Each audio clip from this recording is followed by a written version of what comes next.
Здравствуйте, Андрей Андреевич, помогите. Пятка болит, наверное, шпора. Что делать?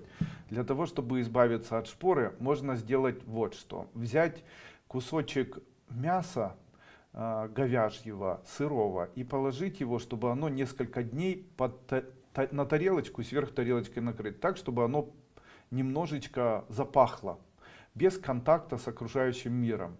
Присаливать не нужно. После чего отбить такой кусочек мяса и приложить его на место, где есть у вас шпора, на ночь. Несколько дней, если это сделать, то в дальнейшем шпора исчезает. Второй вариант.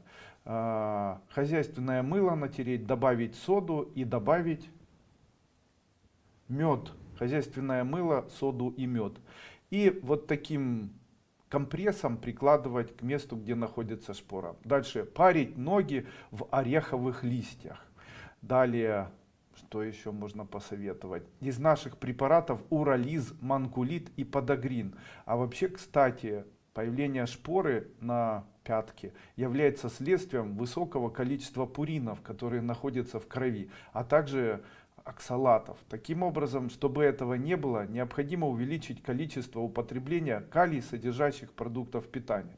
Ну, на первое место среди доступных калий содержащих продуктов питания можно поставить цветочную пыльцу или же прямо мед. Но дело в том, что очень часто, как я начал обращать на это внимание, я начал замечать, что в большинстве своем, к сожалению, мед является либо не настоящим, либо люди, которые занимаются изготовлением меда, кормят пчел, используя сахарный сироп. Мед становится некачественным и не имеет высокого количества калия. Мне очень нравится мед, но когда начали проводить исследования и смотреть на наличие в меду глюкозы в чистом виде, оказалось, что практически весь мед, который мы покупали, не соответствовал тому меду, который бы хотелось кушать.